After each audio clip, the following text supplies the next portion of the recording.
तर आता हा जो मार्ग आहे तो दिल्लीला जाणार आहे. म्हणजे मुंबई ती दिल्ली आहे, मुंबई झोपली आहे, दिल्ली झोपली आहे. मग आमचं मत आहे की शेतकरी आणि आम्ही सगळेजण मिळून रस्ताच थांबवतो. म्हणजे दिल्लीला जाणारा मार्ग जर थांबवला, कदाचित दिल्ली म्हणजे केंद्र सरकार जागून उठेल आणि मुंबईला सुद्धा कुठेतरी प्रेशर आलं तर मुंबई जागून उठेल. म्हणजे आपलं महाराष्ट्र सरकार, या सरकारला जाग करण्याची खऱ्या अर्थाने वेळ आहे. काही दिवसांपूर्वी 18 तारखेला आम्ही आंदोलन केलं, ते ट्रेलर होतं.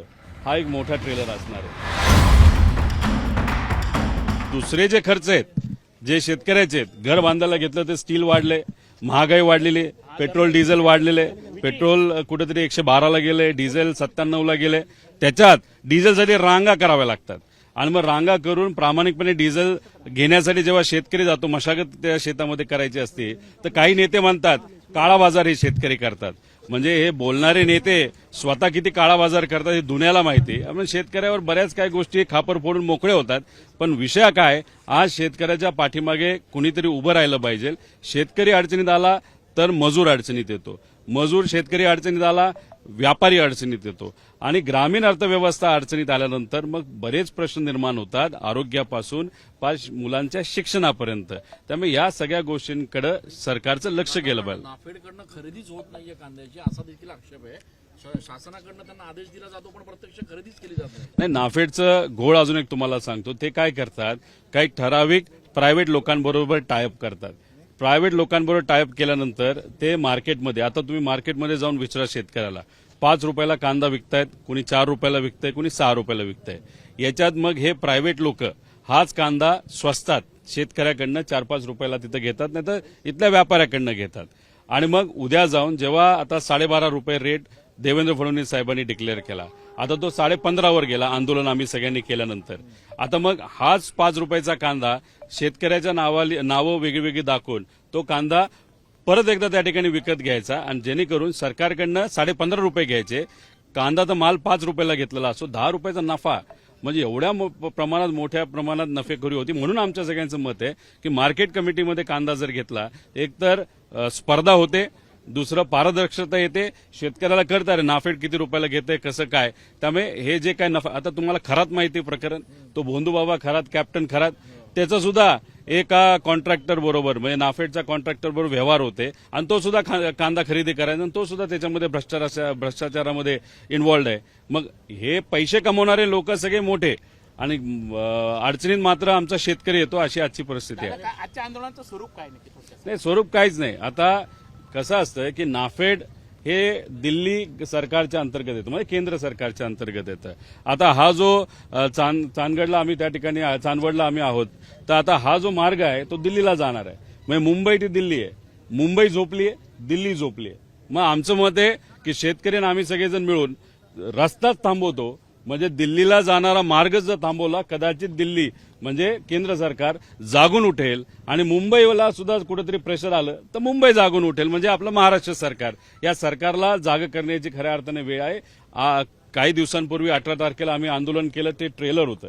हा एक मोठा ट्रेलर असणार आहे आणि ह्याच्यानंतर सुद्धा जर सरकार हे जागा झालं नाही, मग काहीतरी वेगळं त्या ठिकाणी करावं लागेल. या झोपलेलं सरकार, नाही तर झोपेचं सोंग घेणाऱ्या सरकारला खऱ्या अर्थाने जागा करावं लागेल. नाही तर दुर्दैव असं की आज आपण शेतकऱ्यांच्या डोळ्यामध्ये पाण्याचे अश्रू बघतो, उद्या रक्ताचे अश्रू याला तिथं वेळ लागणार नाही. कालच एका शेतकऱ्याला आत्महत्या केलेली आहे.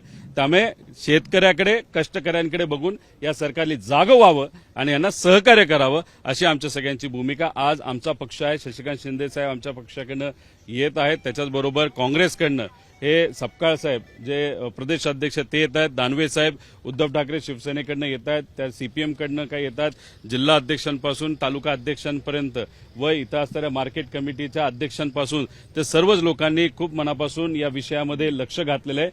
18 तारखेला आंदोलन झालं म्हणून 3.5 रुपये वाढले, पेट्रोल 8 रुपयाले वाढलेले. कांद्याच्या बाबतीत आम्ही प्रेशर टाकल्यानंतर फक्त 3.5 रुपये वाढून दिलेले आहेत. आता आमची मागणी आहे 15.5 रुपयावरनं तुम्ही डायरेक्ट 24 रुपयाला त्या ठिकाणी हा रेट घेऊन गेला पाहिजे. कांदा उत्पादकांना डिझेल देखील पुरवठा होते, शेतीचे कामं खोळंबले, डिझेलची टंचाई आणि डिझेलचे भाव पण दिवसेंदिवस. आता तुम्ही बघा, पाऊस येण्यापूर्वी मशागत करावी लागते, नांगरावं लागतं, मग पाऊस आल्यानंतर काही प्रमाणात पेरणी आपण करू शकतो. आता शेतकरी कधीही ट्रॅक्टर घेऊन पेट्रोल पंपावर तिथं जात नाही, कारण परवडत नाही. मग मोटरसायकलवर जायचं, कॅन घेऊन जायचं, कॅन भरायचे. एखाद्या ट्रॅक्टरमध्ये जर दिवसाचं पेट्रोल भरायचं असेल तर 50 लिटर पेट्रोल लागतं, डिझेल लागतं.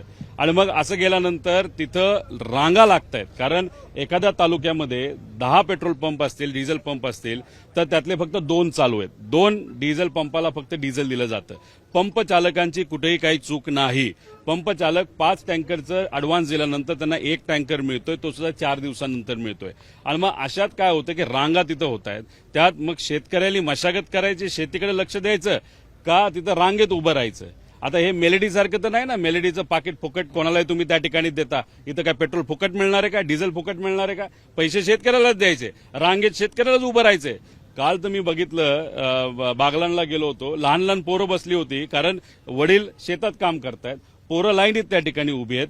असं त्या ठिकाणी वातावरण. आणि ह्या लोकांना जे रांगेत उभे आहेत त्यांना काय म्हणते हे सरकार की हे काळा बाजार करतात.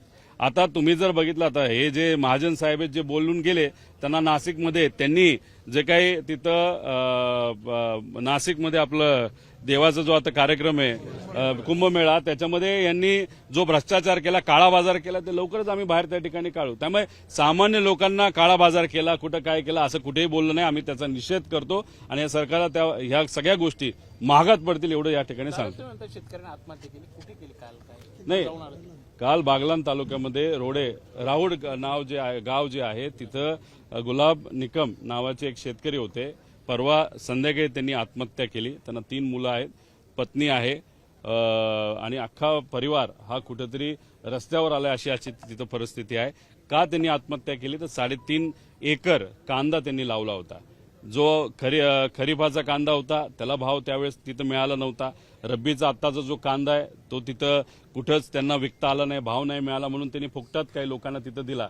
आणि मग घेतलेलं कर्ज 3.5 लाखाचं त्यांचं क्रॉप लोन होतं, ते त्यांना भरता येत नव्हतं. आणि या सगळ्या प्रेशरमुळे, आणि मुलांची लग्न होत नव्हती, म्हणजे मुलांची लग्न होत नाहीत. मग अशा प्रेशरमध्ये दुर्दैवाने त्या व्यक्तीने, त्या शेतकऱ्याने परवा संध्याकाळी आत्महत्या केली.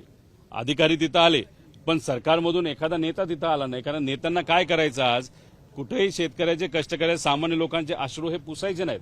पण एमएलसीचं तिकीट कोणाला किती मिळतंय, त्यात घोडे बाजार किती आपल्याला करता येतो, याच्यात मात्र हे सरकार व्यस्त आहे असं आपल्याला म्हणावं लागेल. आपण बँकेच्या मॅनेजरशी देखील चर्चा केली काल फोनवर, काय नेमकं समजलं? बघा, 2 प्रकारचं लोन आहे. एक त्यांना घराचं लोन आहे, कारण का 3 मुलं आहेत, 3ही मुलांची लग्न होत नव्हती.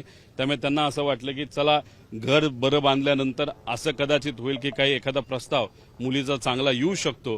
त्यामुळे बिचाऱ्यांनी कर्ज काढून घर बांधलं, कारण का त्यांना तिथं घरकुलच्या अंतर्गत घर मिळत नव्हतं, 7 वर्ष झालं. मग त्यांनी त्याच्यासाठी लोन काढलं. त्याच्याचबरोबर त्यांनी क्रॉप लोन काढलं होतं. दोन्ही बँकेशी मी बोललो. एक तर क्रॉप लोन माफ व्हायलाच पाहिजे, महाराष्ट्र बँकेशी आम्ही बोललेलो आहे. आयडीएफसी बँकेला सुद्धा सांगितलेलं आहे की आपला हा शेतकरी आता आज आपल्यात नाहीये, त्यांच्या बाबतीत सुद्धा तुम्ही संवेदनशील विचार करावा. घरकुलच्या बाबतीत मदत व्हावी, तहसीलदारला सांगितलेलं आहे. आणि त्याच्याचबरोबर काही इतरही, म्हणजे जसं पेन्शन, ज्या पत्नी आहेत, विधवा पत्नी, त्यांना तिथं पेन्शन चालू व्हावी, अशा सगळ्या मागण्या आम्ही केलेल्या आहेत.